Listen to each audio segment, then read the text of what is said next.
Alright guys, so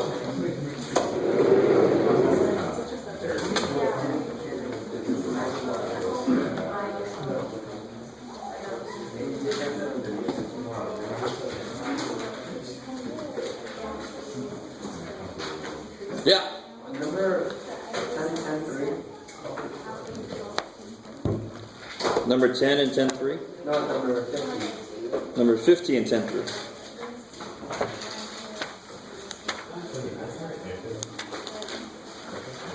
Yeah. So, and ask us to solve it, and then you want to use the matrix, is that right? You want us to use the matrix? Guys, hey. So number 50 and 10, 3. 10, 3 is all about matrices. So, yes. And you want it all the way to the reduced form, is that right? Yes. Some of you guys got your homework back, and I said, please go back and do this correctly. So, remember the book, and you can do this in general. There's nothing wrong with this. You'll solve it. You don't have to use a matrix to solve a lot of these, do you? But the point is, the matrix is the new thing. I want you to take the matrix all the way down until you get the identity, basically, right? The thing is, on our problem, there's like a lot of the blank spots or the zeros. Good. Every time you add it and like multiply, it just switches the number. You know what I'm saying? Like when you're adding it, when you're trying to get rid of like, try to get zeros or ones in there. Yeah. It goes back and forth basically. Yeah, what sucks is when there are zeros in your matrix originally, you might have to lose one or two of them on the way. It happens, right? There's just zeros, kind of like you can look at it like somebody got zeros in the wrong order. So you might have to lose something. It's just what's going to happen. So this one, number 50, looks like, what is happening out there? Is there a reality show being filmed out there? Probably.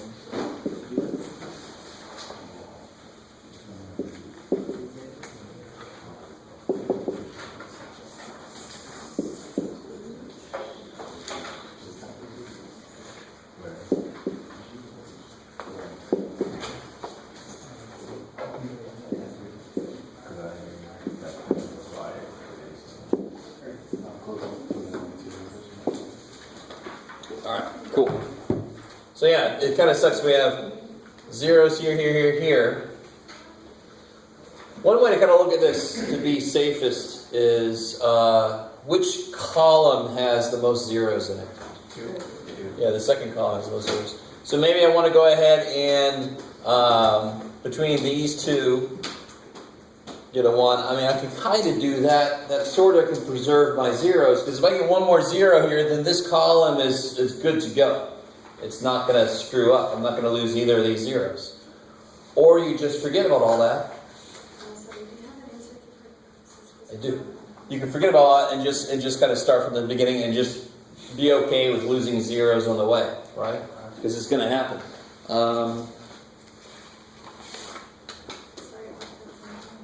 Sure.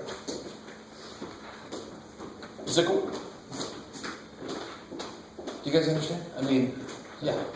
I kind of have something similar, like when I'm doing the 10 and 3 homework, I'll get like halfway through solving the matrices, for like every problem, and then after I get to a certain point, it'll like cancel all the work I've already made.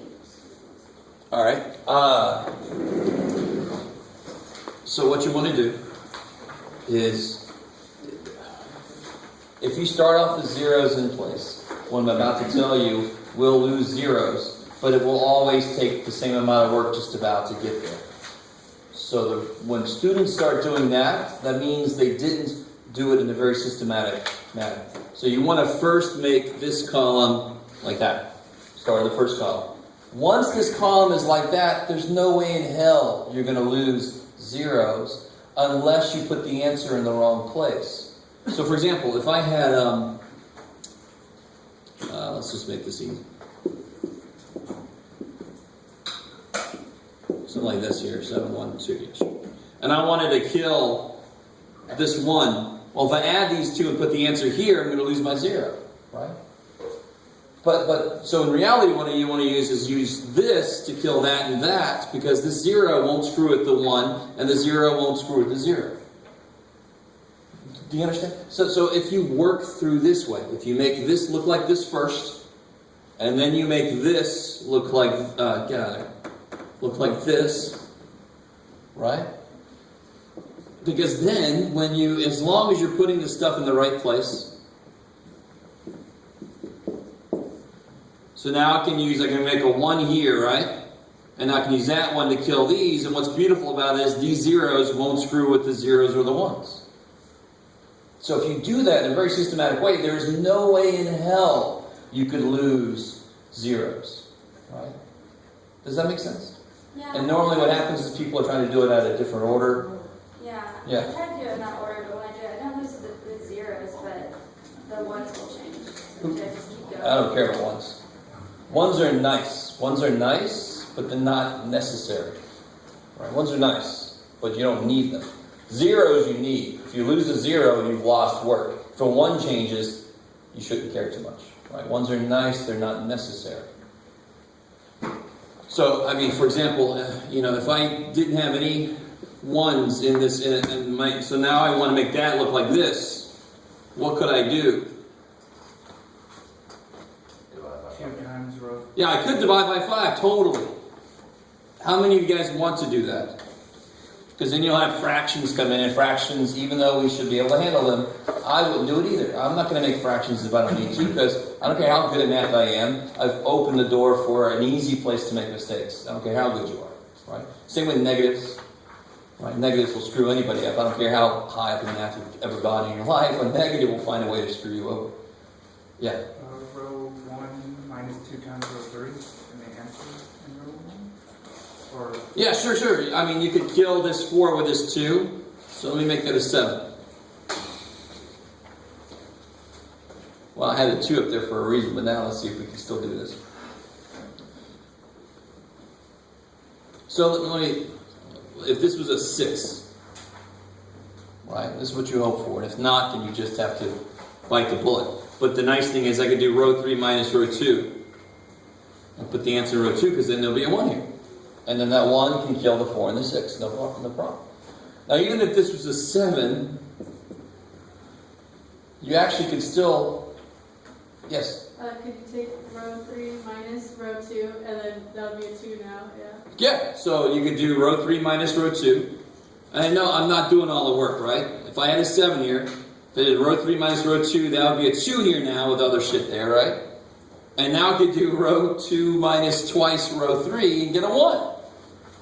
Do you guys see? So if you want to, you could all day long just forget everything I just said and then divide by 5. Bring fractions in. Be careful. It's got to work. It has to work. But me, I always was like, oh, there's always a way to get a 1 without bringing fractions in. There's always a way to get a 1.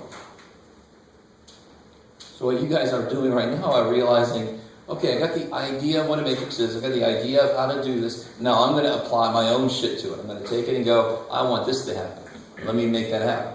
Working within the rules, right? That's how math is. Learn the rules, work within them, but then make it do what you want it to do. I was always trying to find shortcuts and shit. Yeah. if it had just been a 7, could you have done like 3 times, or 3 row 2 minus 2 row 2? I love it. So you could do 3 times this minus twice this. Exactly. Kick ass. There's no wrong answer here. As long as you multiply correctly and all that, as long as you do every step correctly, there's no wrong answer. There's a million different ways to get a 1 to show up somewhere there. Cool. Same number of ways to die in the West. Yes? I have a question on example 7. 10-7? Yeah. Number 40. Ooh, yeah. What about it? Like, I was just confused. Like, the 2x to the 4 plus 3x squared plus 1. Like, are you supposed to, like, break it up and then, like, break it up even further? Or can you just break it up at 1? You wish you could. That sounded horrible, but I mean, anybody would wish they could. You can't. Yeah. But you can break it up once, right? Is that cool? How do you factor this? It's got to be 2x squared and x squared, right? And then to get a 3, Well, to get 1, I mean, it's got to be 1 and 1. And then everything's plus, so sure enough, you get plus 1 plus 2 plus, it's 3. Yeah, awesome. Now, if you try to go one more step, you're going to bring in complex numbers, and we don't live in complex numbers in this problem. You technically could, I highly suggest you don't. It wouldn't make any sense. I don't want to break it up into a over x minus I. I don't, because that's not what we do with this problem, right? Okay, cool. Yeah, so then this is almost too nice. What would the form look like? Good. And then cx plus d over x squared plus 1. Kick ass, because these are both truly second degree, so the top has to be the most general first degree. Cool. Yeah? Does it matter if it's like ax plus b over x squared plus 1, or like does it have to be like could you switch like the denominator? Totally. Yep. Yeah, Because again, your A could be 3 and your B could be 7, but my C could be 3 and my D could be 7 because we put, yeah, the A and the B and the C and the D, they're just placeholders for numbers. It doesn't matter what you call them in the middle. Does that make sense? Yes? Wait, for 25, I got the same answer as the book, but it's just in a different order. Is that okay? Do you mean like you got 1 over x plus 2 over x minus 1 and they have 2 over x minus 1 plus 1 over x? I mean, that kind of thing? Yeah, it's like kind Yeah, of it's addition, same, so... but okay. Yeah. So your answer is going to be separated with pluses and minuses. It doesn't matter at all which order. And again, it's just, it's based on the way you write your answer. Normally it's based on how you pick to write this. And how do you pick to write this? Normally it's based on how you factor the thing. So if you chose to factor it a different order, then this is going to be different. Oh, who cares? It's addition, right? Cool. So Yeah. we have like an x cubed in front of there, how does that look like? In front of the 2x squared, all of those pretty. Oh, if the bottom was this? Yeah, if you had that. Oh, dude, you have a future in creating math tests. I like it. So how would you handle this one its own? So we know how to handle these two. There it is. Plus, how would you handle this? E over x f over x squared. Any repeated term, that's how you do it. You go all the way to like x cubed, that's what it is. Yeah. And I want you to realize something. Somebody might go, well, if I had this, why wouldn't I just do x cubed? It's a cube. So on the top I would put, let me just go back to, well, what the hell, I'll do this. EX squared plus DX plus C, right? D and C, Jeff? Let's go forward in the alphabet. I think I was giving myself a sobriety test. GY, no, okay. But look, is that different from that? No. Break it up. How many x's cancel here? 2. So I'll get e over x plus f over x squared plus g over x. It's the same damn thing. So that's why, technically, yeah, you're right. It's a cube. So on top I could put a square, but it would break back up into that anyway. Cool. And the whole idea here is to break it up. So that's why I'm going to write it in the most broken up way we can, without bringing complex numbers in. There's no need for that.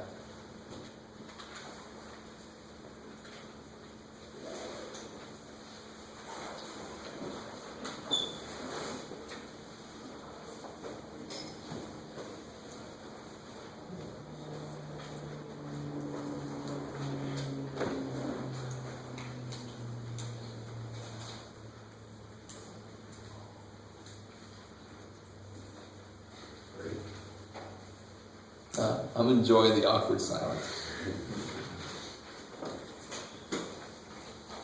Nope, it's a lot of people out there now. I appreciate that for one thing. I walked in and I was like, holy shit, alright. Nobody's here. Huh? It's the day after Cinco de Mayo. Oh yeah, that's right. I got my drinking done early.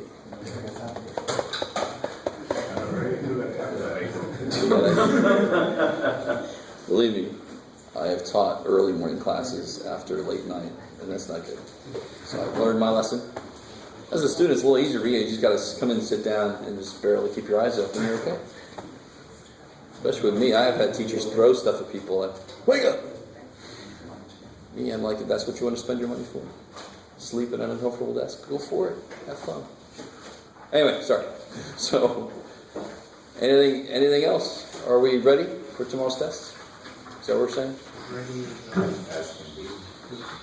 Let me give you guys the answer key. And real quick, this is an answer key from a couple semesters ago, I think. And number 5 is conic sections. That won't be. We're doing that. Yeah.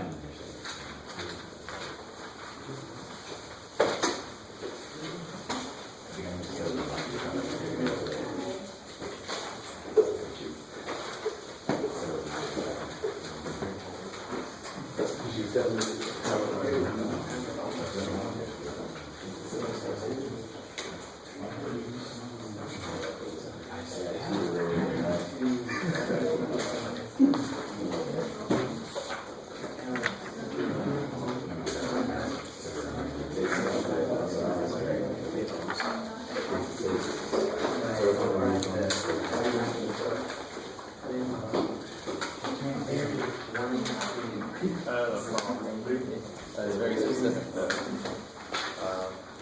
If I'm in this scenario, it looks like I have to make a fraction. No, totally not. Divide this by 5 and kill the 7.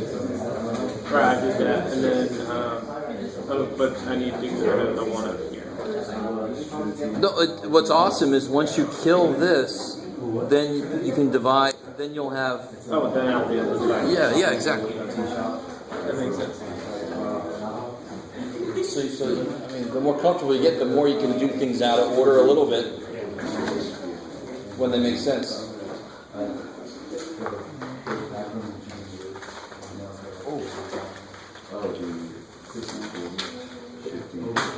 Yeah.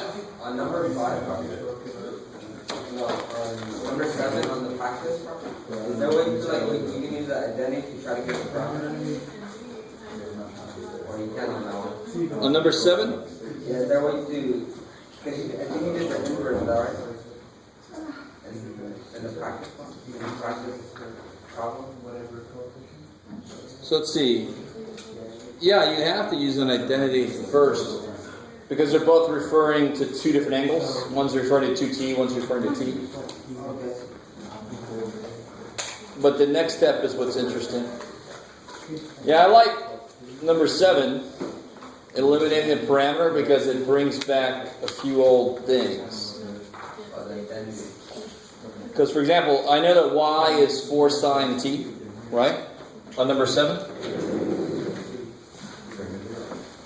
And real quick, if you want to be nice to yourself, some of you guys got, well, anyway. Number 5 on the answer key is the one I was talking about, the one with conic sections. You might want to renumber after that. Make number 6 number 5. Or not. It's up to you. 5, like you're saying. Number 5. Yeah, it's crossed out. No, but the one that isn't number 5. Yeah, that's going to be number 5 This is now. actually- Some of you guys, I updated it, and some of you guys are old copies I had left over. Oh, okay. So you might want to change it if it's not changed. So if y, you guys help me out here. If y is 4 sine t, and x is negative 5 sine 2t. Now, one thing I want you to realize, this is not a conversion, this is not an identity, this is nothing like this. This is not a definition, this is an equation. So I can make x's related to sines and y related to cosines because they're just equations, right? They're not definitions. It's not the x part of a triangle, it has to be cosine. No, it's the x coordinate is defined by this equation. So I can do whatever the hell I want to do. So the first thing is, how do these relate? I mean, to try to kill t, either way you go, you end up having to do the same thing. I could solve for t, which brings inverse sine in, plug it in here, sine of twice inverse sine, then I have to apply an identity. So I'd rather apply the identities first. So what identity are you going to use here? Sine 2t? Yeah, 2 sine t cosine t. Cool. And did I forget to Sure I did. Why not? Let's do this problem. Because I forgot that I had a 2 coming out. You doing number 5? Yeah, this is number 7.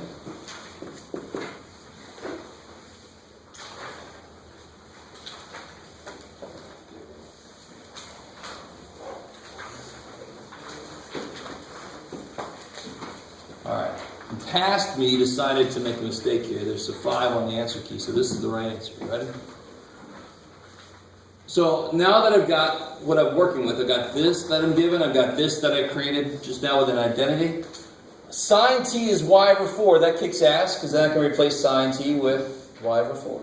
You guys see that? What about this dude? How do you know that? Oh, cosine t is. I know sine t is y over 4, right? That's what I know. I know that. But this needs sine t and cosine t. Hey, look at that, kick ass. That's awesome. I'm so happy. I didn't know how long I have to stare at you guys. This defines a triangle, and then I can find any trig functions I want of t, right? So what's the triangle with t as an angle? How do I set it up? It's trying to be a y. The y side is 1. The y side is y. It's awesome. And then the hypotenuse is 4. Hypotenuse is 4, because sine is y side over hypotenuse, right? And so to find cosine, I just need... Good.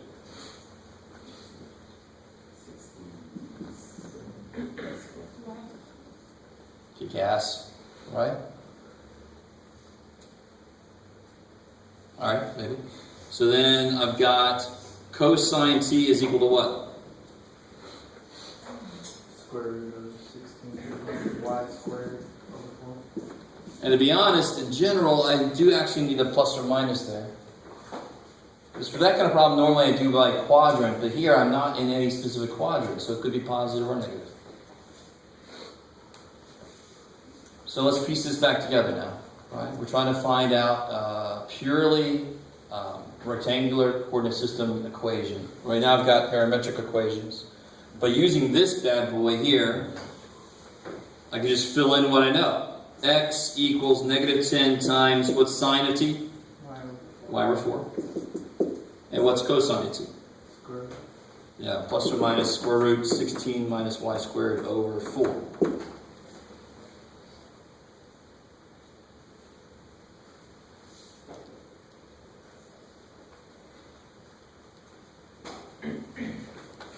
Do you guys see that? The takeaway from this, of course, is this might happen to you in the very near future. It could happen to you if you take the test. Hint, yeah. I mean, you can simplify this a little bit, right? You can reduce 10 over 16, blah, blah, blah. That's basically it. That's the XY relationship. If you don't like the plus or minus, which normally I don't, you could square both sides, but I don't care. It's fine.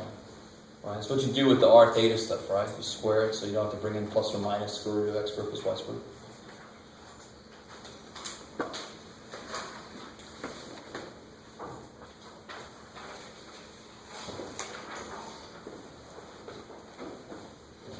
Yeah, so the answer key should be plus or minus 10 over 16. So 5 over 8.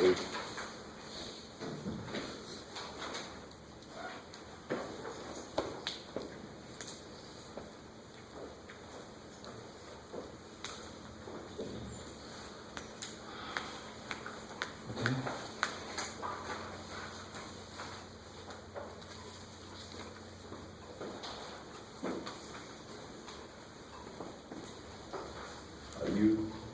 Are we going over? You do whatever you want. You can do homework questions, quiz questions, practice test questions. We'll go over number 6. Yeah, sure. So I know, like, I guess my biggest problem is when you start taking the fifth root. Like when you actually, what I do is normally work without the 5 and then add the 5 later. Of course, yeah, because you have to first write the complex number you're dealing with in polar form, and then you attack that with the fifth power or the fifth root. I guess, I don't know if you can answer this question without writing it down, but does that R5, when you subtract it from the Z side, don't you do that like last? Can you work with that? Yes. It's not like 90% of it's fine. It's what you do with the R5 towards the end when you put it back in. So we're working with this here, right? So I want to first write this in polar form. So, what are the two things I have to find for that? R and theta. Cool. How do I find R? R squared equals 3 minus 9. Yeah, 3 rad 3 squared plus 9, negative 9 here squared. For some reason this tripped some of us up, but square 3 you get 9, square root 3 you get 3 times 9 times 3, 27.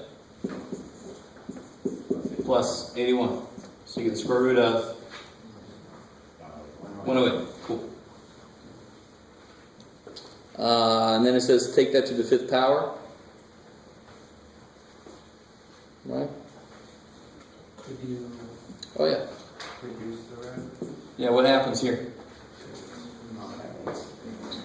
9, 54, 36 times. Yeah, sure, it's 54 times 2. 9 and 12. 9 and 12. Alright, let's see, 9 times 12, so it's 9 times 4 times 3, so it's 36 times 3. And 36 is the biggest square I can take out of there, right? 6 rad 3. Good, so 6 rad 3. So that explains where 6 rad 3 comes from. So let's do two things. Let's do what the practice test says, and then we'll do like a root of it, right? What's theta? How do I figure out theta? Tangent. Inverse tangent. And real quick, what quadrant am I in? If I did a real quick, just which quadrant am I in? Fourth. Yeah, because I go over the real and down on the imaginary, so I'm in the fourth quadrant. So that's important for figuring out what this tells me, because inverse trig functions always give me reference angles. Right? So this will be the inverse tangent of who? 9 over 3 times the square root of 3. Good. So if I reduce that a little bit, I get Negative 3 over rad 3. Cool.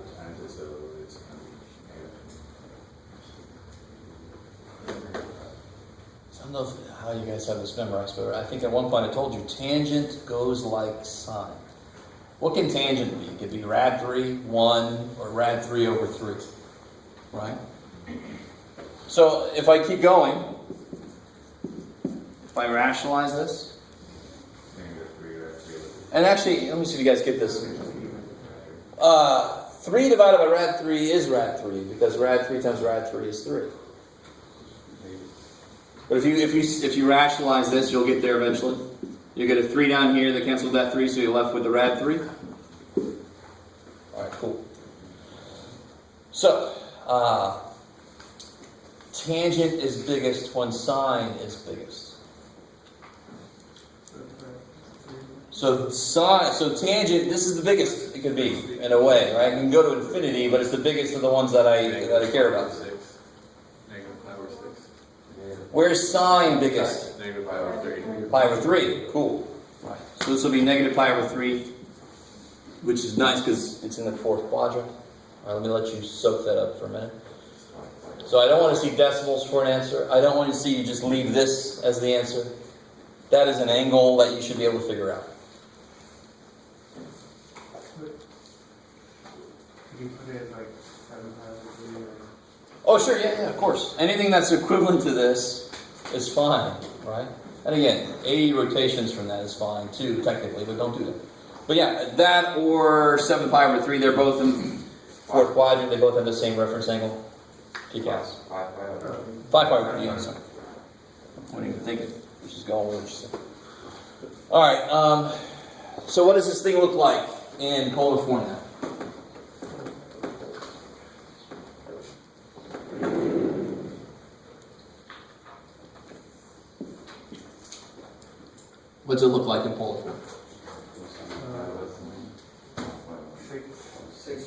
6 rad 3.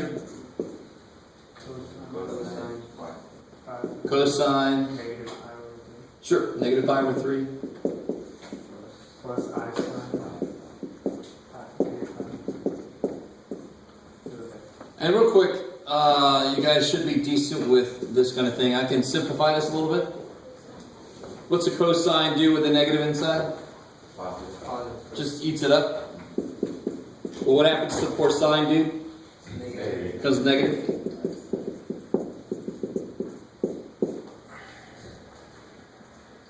Is that cool? You don't have to do that, but. And now if I want to raise this to the 5th power, how does that work? Not surprisingly, I just raised this to the 5th power because that's a part of it, right? It's a part of the rule because that's what you would do.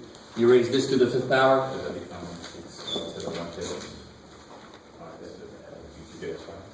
And then what do I do in here?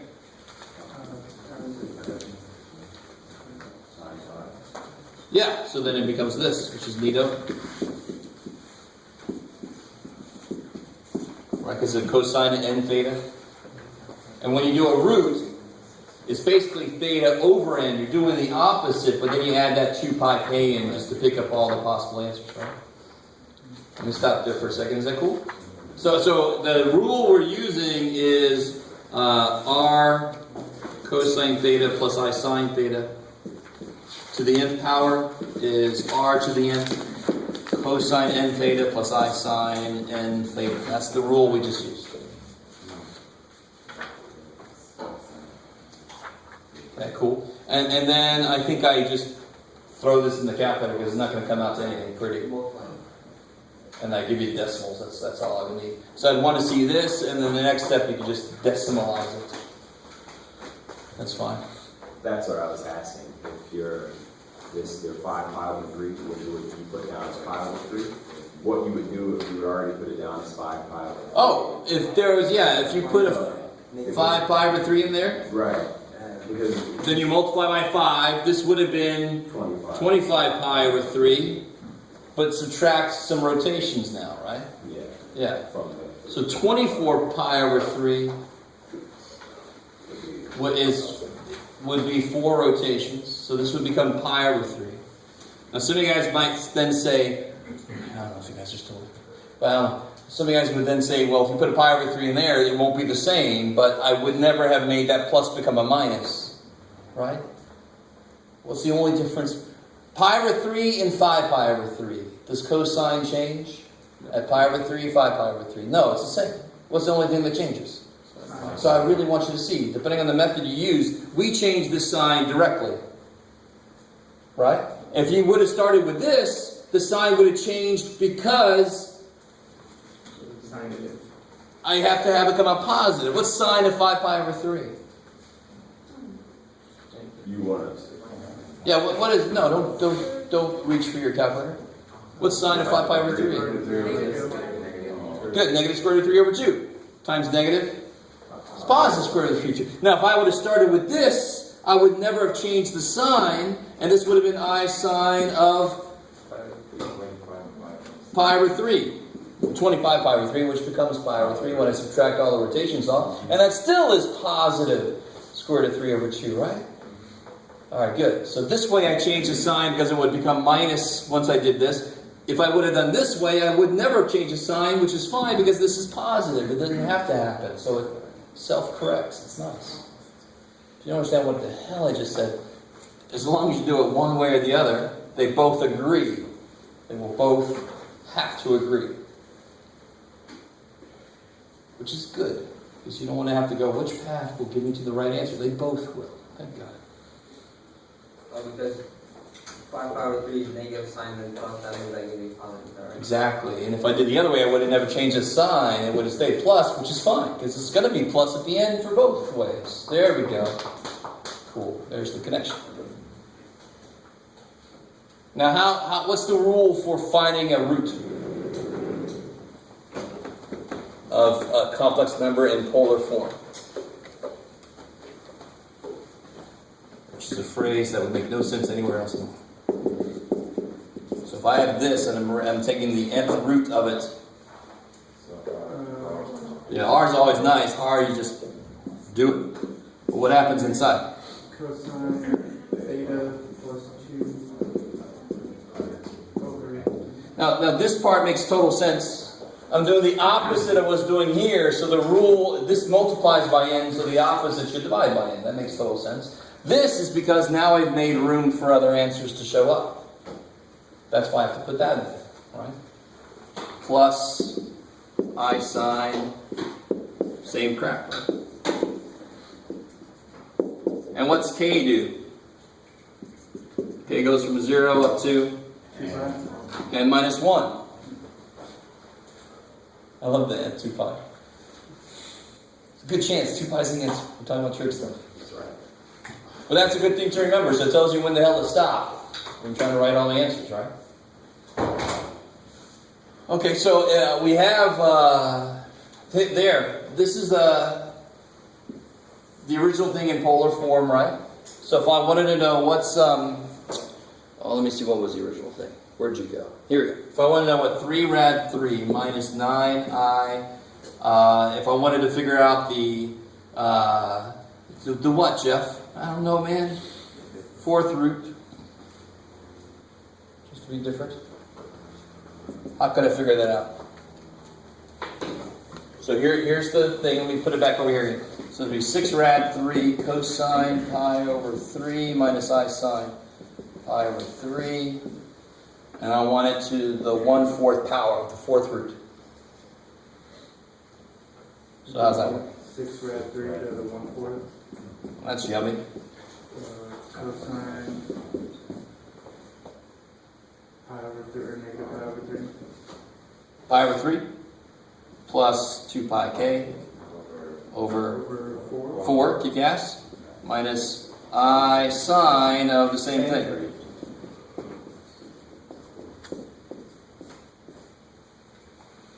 That's what that equals. I like it. On a test, I would probably try to make this so it would come out to something. I don't want you to have to put it in the calculator, really. And some of you guys are like, no, it's okay, Jeff. You can make one. Let's do that for you. I very often try to make that number something you can do, so then you can actually work the whole thing out by hand and see what it ends up being, all the answers. And you can simplify this a little bit if you want to, right? If you want to. That's up to you.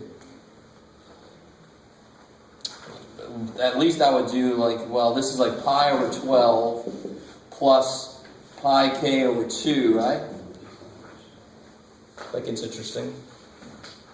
Yeah.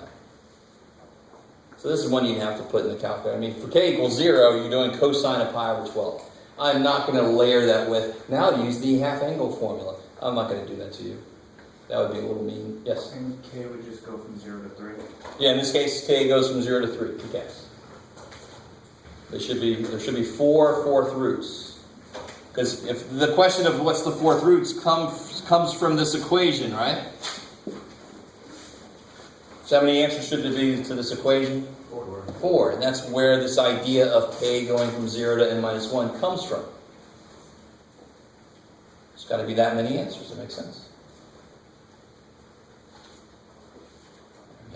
So what I'm saying is on a test, if k equals 0, I would let you just plug this in the calculator, because if that was the question, I'm not going to make you figure out pi over 12, right? That's slightly evil. All right, I think you're with me maybe a little bit. So what do you have to know? You have to know this and this. And if you know one, you should really know the other. They're really nice. Maybe.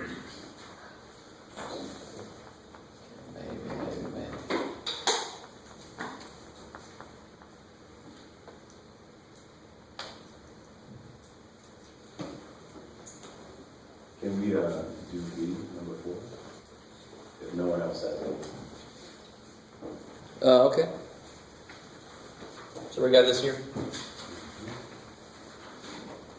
So what about the partial fraction stuff? More separate, and then do the, I guess it's like a shortcut, taught yesterday. Yeah, I should explain what I did on there.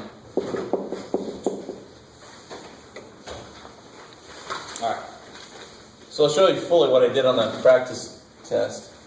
But of course, what's the first step here? The real first step is real quick, make sure that the degrees are right. And of course, the top one is lower than the bottom. Cool. So then I factor the bottom. So what's that become? Square plus 4x minus.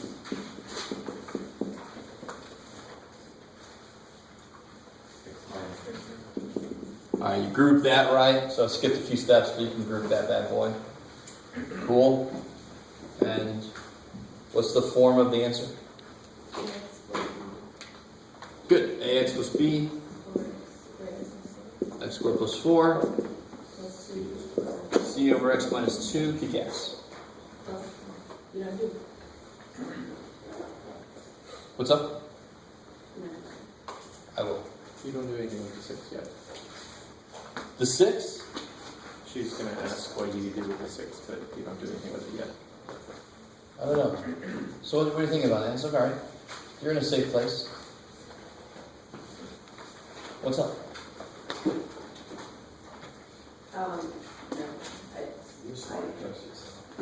I got mine. I don't want to do it. Okay. Alright. I'll believe you. So let's see. What's the next step now that I've got the form of the answer? I've kind of made an equation. I want this equation to be true. Yeah, multiply by the LCD, and everybody should be on board with how this works now. The quick way to do this, whatever it's already got, it's going to pick up everything else. That's the shortcut of how to do that, right? So this is going to pick up x minus 2. C is going to pick up x squared plus 4. If you don't quite understand why that happens, then do it the full way out. If you make guesses, you're screwed. If it doesn't set up in the right, there's no way you can get the right answer. So what I did on the answer key was I applied my version of what to do first, right? So what would I make x? 2. If x equals 2, then this is 8 equals 0 plus 8c. So c is 1. That's awesome. So what I did then, let me see if I remind myself. It looks a little weird, right? Which one is this? 4B. Oh yeah, John. You got it. There you go, dude. You can do it. Yeah, so I didn't show this step. So if C is 1, now I kind of said this the other day, but we actually didn't do a problem this way. If C is 1, I can actually just go ahead and subtract this over. If I put a 1 here, let me go ahead and pull this over. So I'll have negative x squared plus x plus 2 equals the rest of it. So if C is 1, this is x squared plus 4. Let me subtract x squared and subtract 4. So now I've got that on this side. I at one point did say you could do that, and then we did it a different way. But this is the way I used to always do it. Right? If I figure out one of these letters, I put it in. What's supposed to be on this side? Everything that has A's and B's and C's, right? The minute I know C is 1, does this have an A or B or a C? No. Okay, it better be on this side then. It should. Maybe. And then I can just multiply this out. Become a big A. So what's A got to be? Yeah, I know A's got to be negative 1. And what's B got to be? 1.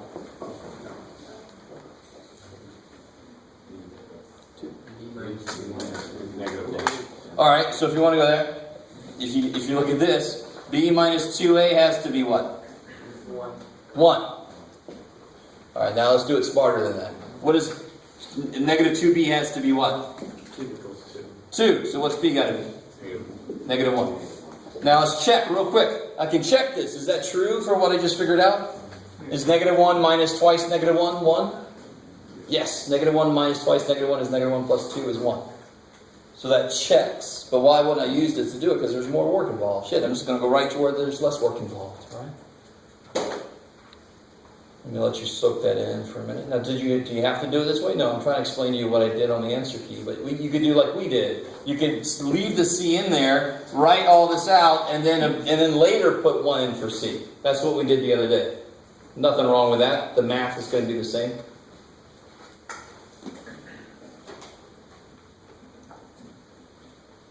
Cool. So what does this mean? So that means that x plus 6 over that equals... Everything's freaking -1, right? Except for C is 1. So negative x minus 1 plus 1 over that. There you go. That's what that is. Cool.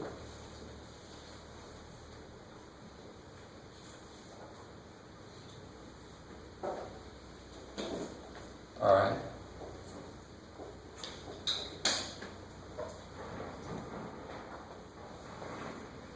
And what killed my calculus students was they just didn't factor correctly. It just drove me insane. The part that should be the easiest.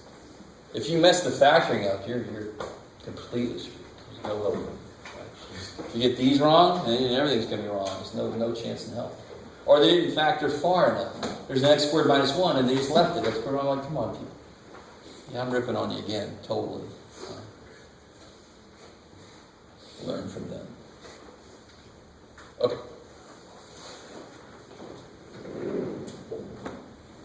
All right. What's next? So if the power is the exact same thing, just like straight up long division, dividing? The power. Oh, yeah. If this would have been x to the 4th up here, I would first long divide. No, if there was x cubed on the top. Yeah. Oh, sure. Yeah. If that was x cubed. If the top is not less than the bottom degree, then you have to start with long division. Yeah. Because then this isn't truly a fraction, right? Yeah. I always laughed whenever I heard like a commercial say you can buy this for a fraction of the cost. And I'm like, oh, 7 over 5 is a fraction. That would actually be more. But yeah, so it's the same idea as fraction in the commercials. They mean a number less than 1. So here, this is not less than 1. The degrees are the same, so it's like 1. So I want to break it up. Alright, so just in case nobody freaks out later, that's the 2 still. Okay. Alright.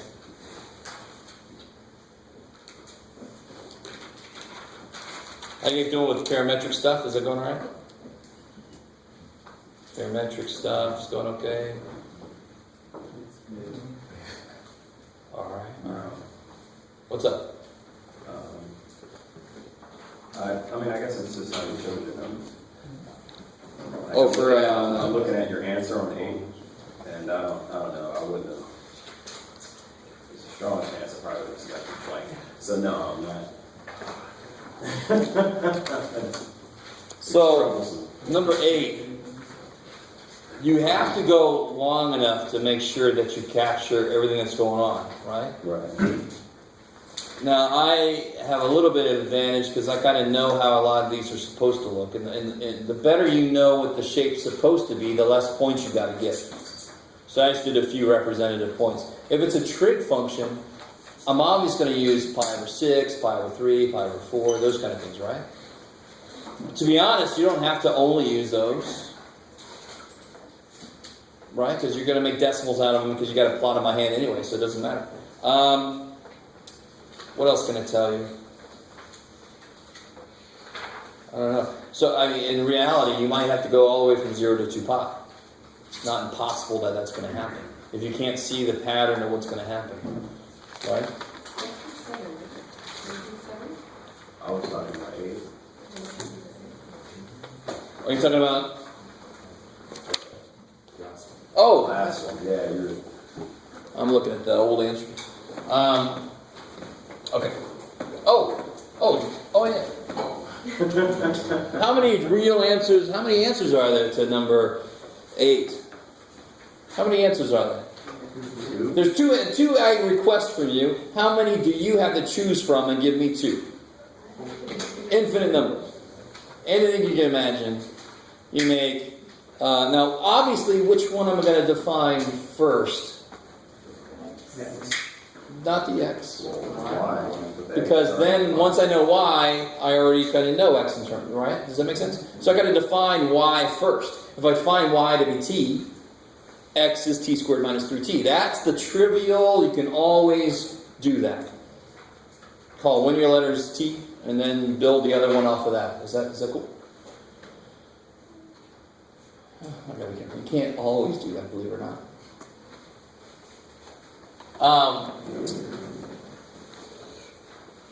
So, and then it's totally up to you where you go from there. So if I call y t, I get x equals t squared minus 3t.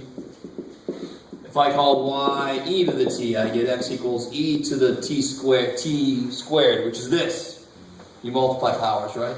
Minus 3e to the t. If I call y... What? Give me another. Any function you know.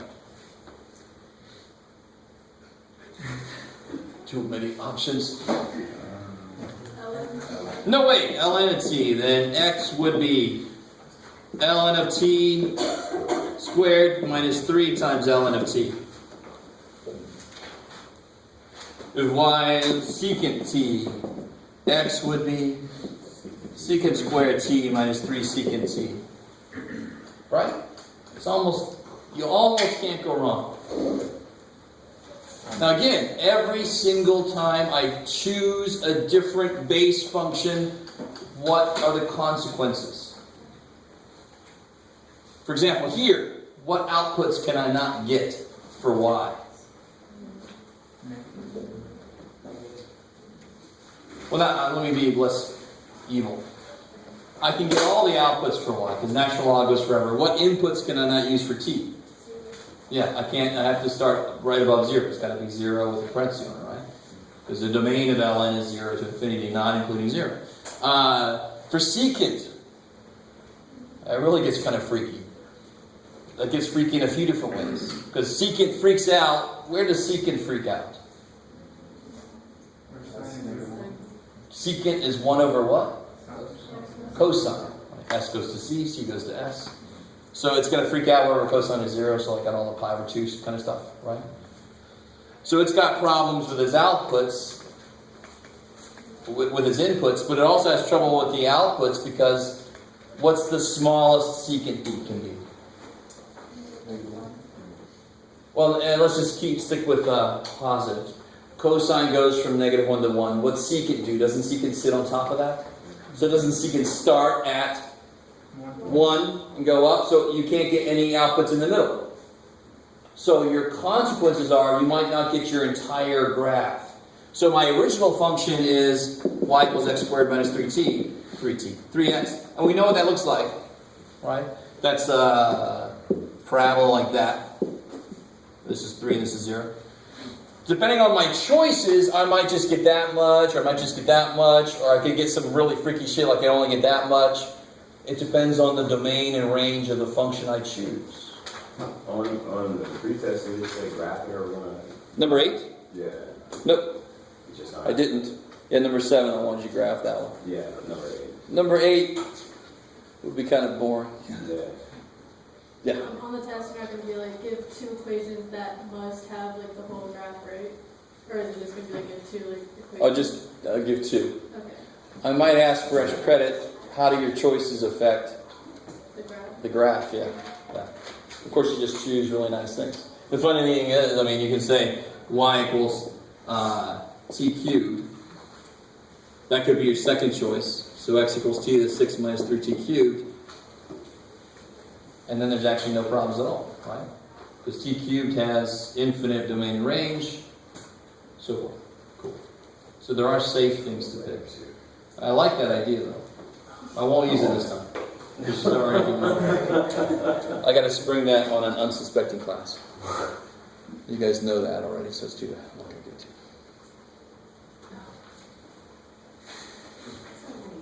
Huh? Well, part of this is, are you able to reason through a problem? And some problems, if you already know the approach, then it's not really testing your ability to reason through a problem. And that, of course, is the kind of problem students hate the most. I think students could have problem the homework. Well, course not. I need to see your ability to reason through a problem, not your ability to memorize a type of problem. I don't want to see that shit. Hardest kind of problem there is. I know.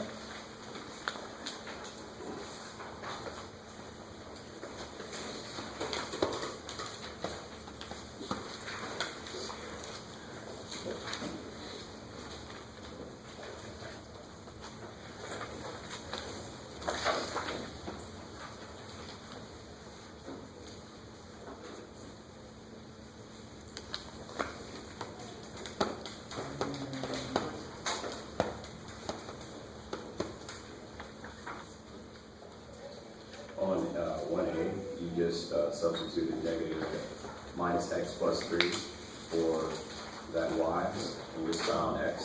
Yep. So that's 0. Yep. I just decided that would be quicker. But again, you could do elimination. I didn't really say, did I? No, I just said solve it by hand. So, well, you can graph them and find out where they meet, right? Do the graphical method. Cool. That's almost too weird to realize it's a substitution problem. Why is that? So let me replace y with that in the next thing. So set them equal to each other. Substitution. Exactly. Cool. Yes. I had a couple questions on the corrections of my homework, actually.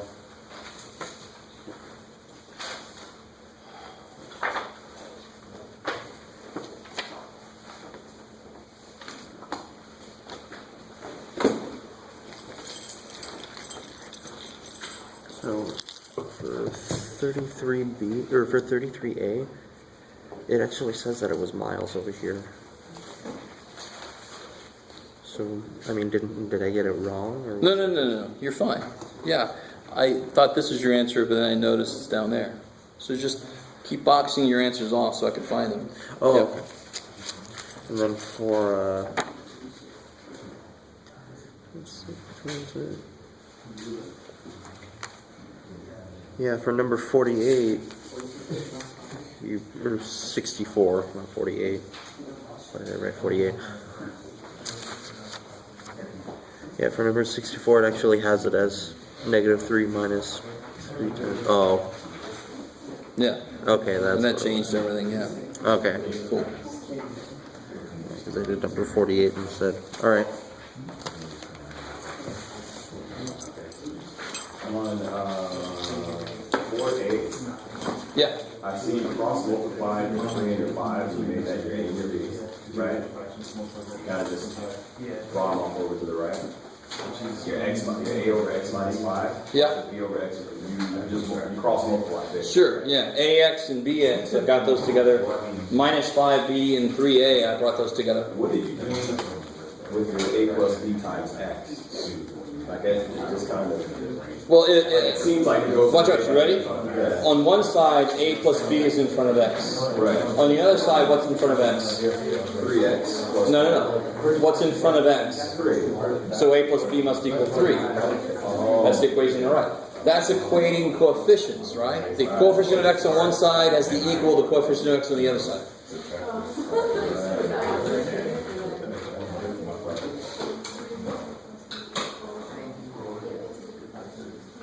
And that's why you put A plus B equals 3. Exactly. Cool. And then, of course, the constant terms, 3A minus 5B, they have to equal the constant term on the other side. That's where 3A minus 5B equals 1 comes from. Right. You basically rearrange that with that 3x. Like terms. Yeah, like terms. Yeah. That 3x.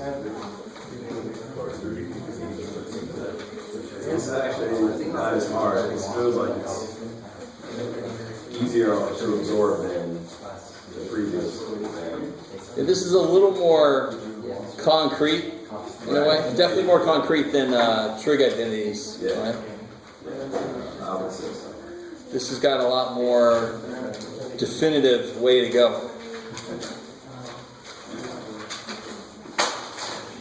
Which understandably makes students feel better. When there's a definite way to attack a problem. Whereas trig identities was, try something. If that don't work, try something else. That's what I'm going to put on my handout for that section, I think, for next time. Try something. You should get a. If that don't work, Try something else. Show work at the bottom. Try something and show your work. Show me that it don't work. That's right. That is correct.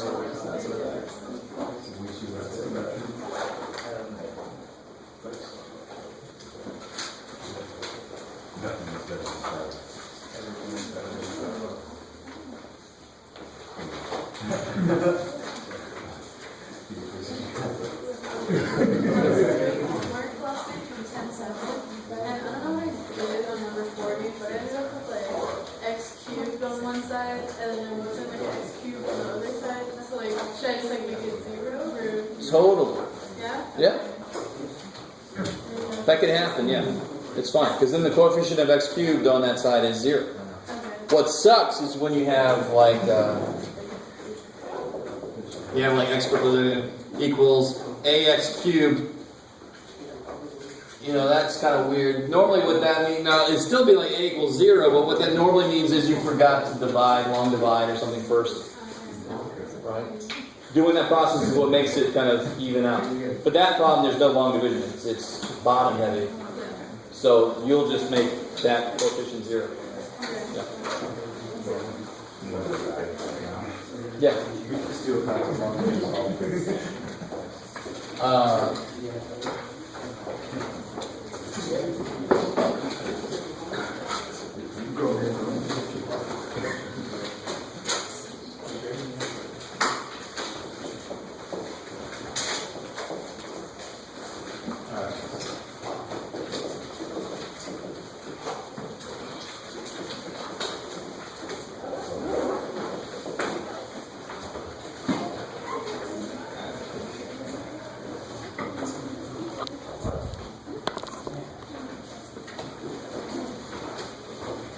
All right.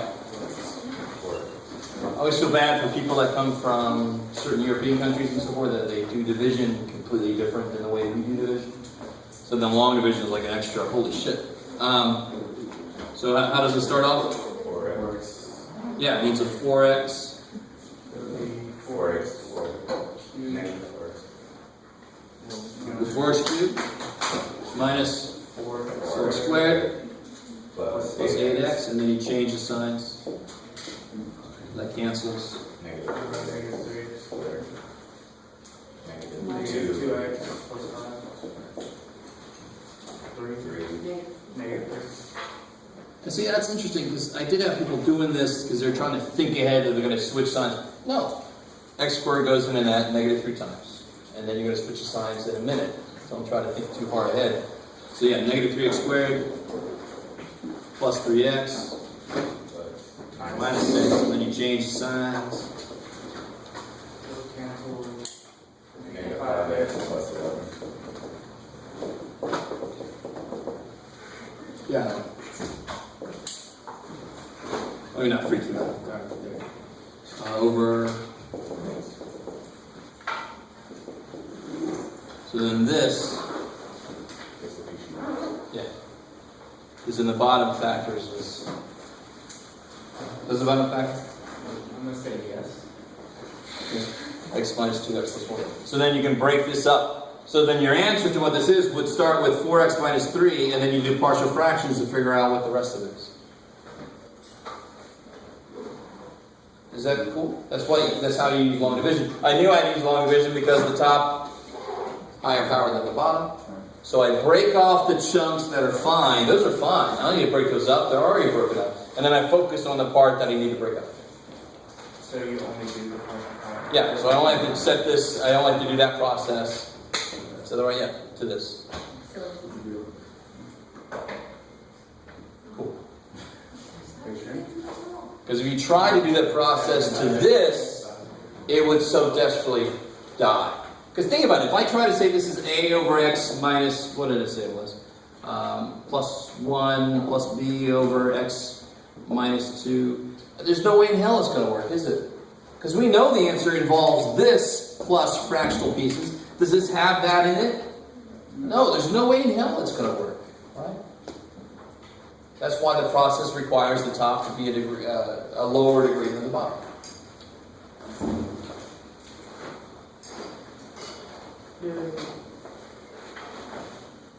I love you guys. We've done this so many times. If you're ready, you don't have to sit there staring at me like, is he going to take my name down if I leave? I mean, it's basically time anyway.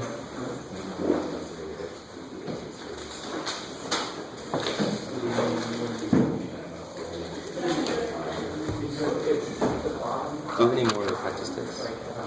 Yes, just put them here. Yes.